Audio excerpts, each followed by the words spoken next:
And hey, the big story that we are tracking right now, the 15th BRICS Summit. India, Russia, China, Brazil and South Africa. They form one of the world's most important economic blocs. Right, and the BRICS Heads of State and Government Summit in South Africa's Johannesburg, as we mentioned earlier as well, it seeks to widen the influence and push for a shift in global geopolitics. And yesterday, Indian Prime Minister Narendra Modi and Xi Jinping flanked South African President Ramaphosa for a family photo at the leaders' retreat. But the big question that remains here, even today, is that will the Indian Prime Minister Narendra Modi and the Chinese President Xi Jinping hold talks on the sidelines of the summit? Absolutely. There's been a lot of buzz around this as well. Now, of course, as you know, in recent years, the border between China and India, that's become the site of growing tensions. Chinese aggression that sparked clashes along the mostly rugged mountainous border known as the line of actual control here. Amid Xi Jinping's irrational territorial ambitions, both sides have increasingly militarized their border policies and show no signs of backing down. Well, the border issue remains tense due to China's violation of the norms. Now, Beijing and New Delhi are hardening their positions on either side of the line of actual control. And India is clearly firm. Peace and tranquility in border areas is essential. Now, New Delhi says it is fully prepared and committed to protecting sovereignty and dignity here. Also important to mention here that Chinese President Xi Jinping skipped a BRICS business forum despite the presence of counterpart Cyril Ramaphosa, Brazilian President Luis Lula da Silva and Indian Prime Minister Narendra Modi, of course. The Chinese Commerce Minister read Xi Jinping's message, which stated that emerging countries are being blocked and suppressed. Not only this, at the BRICS Business Summit, Prime Minister Modi described India as a welcome destination for investment.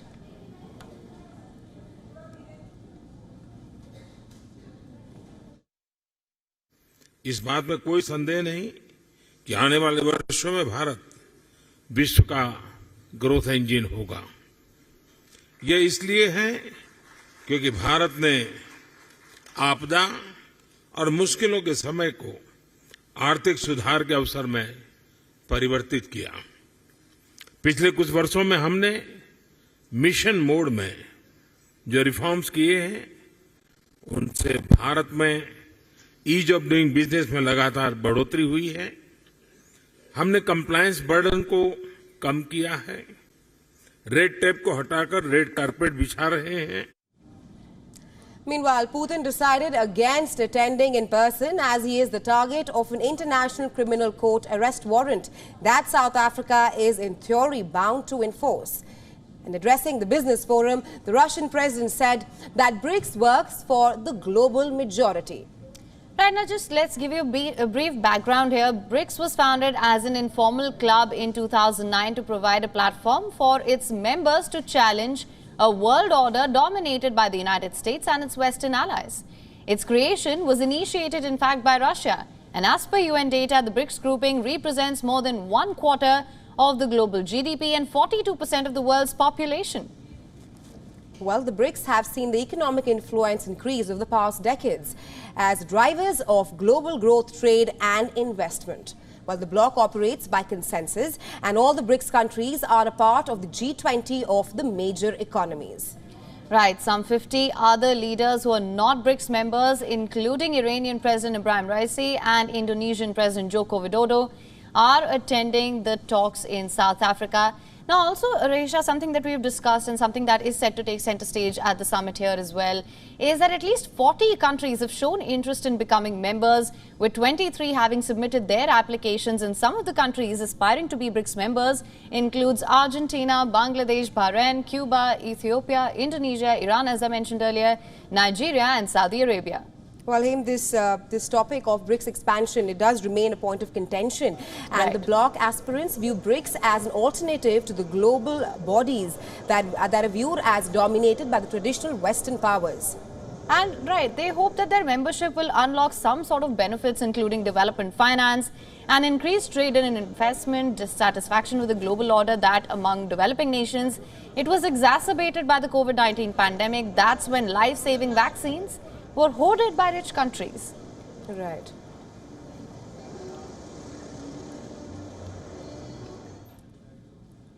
Well, and for more on this, we earlier spoke to correspondent Carolyn Ogmu, where she tells us what did the first BRICS meeting, the Business Forum meeting, entail, which took place yesterday. Let's just take a listen.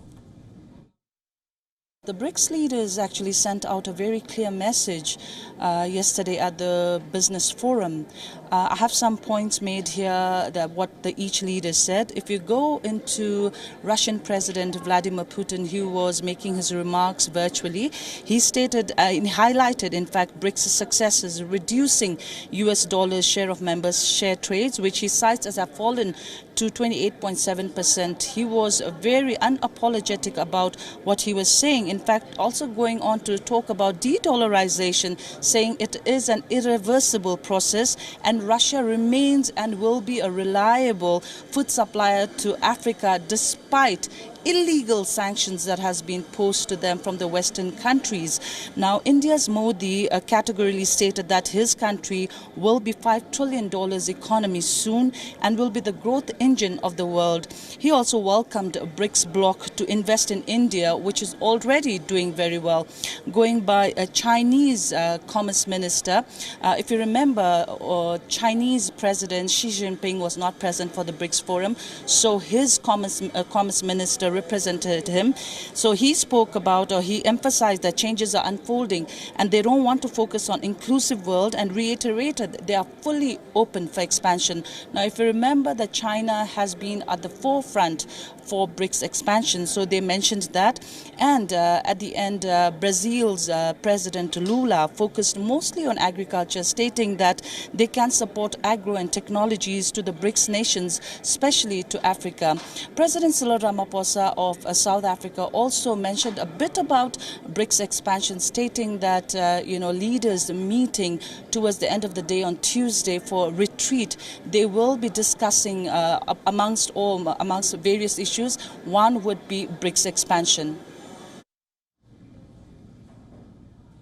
Now, to discuss this further, we're being joined by Ambassador Anil Trigunyat, who is a distinguished fellow at the Vivekananda International Foundation.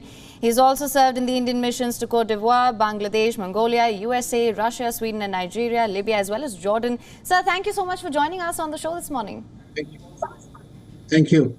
My first question to you, sir, today, of course, as I mentioned earlier, is the second day of the BRICS Summit. We saw on day one that there were a lot of talks regarding the expansion of the BRICS Summit. Of course, there seems to be some deep divisions on what sort of course of action they want to take next. What can you tell us about this? How do you assess this?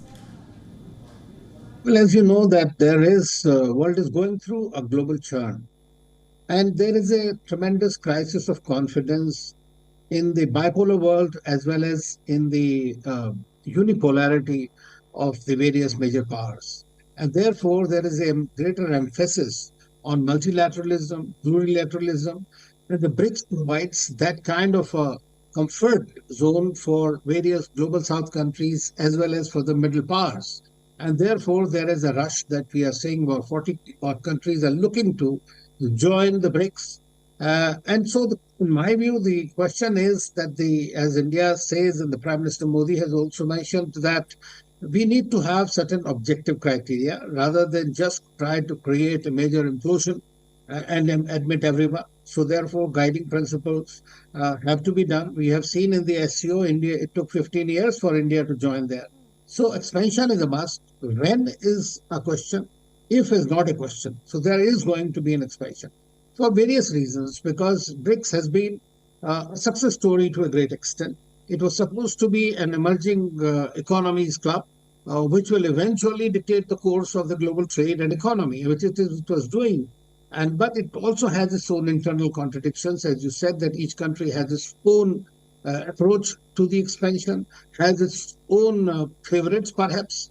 So this has to be seen that how a consensus can be arrived at on those parameters under which various countries can be admitted.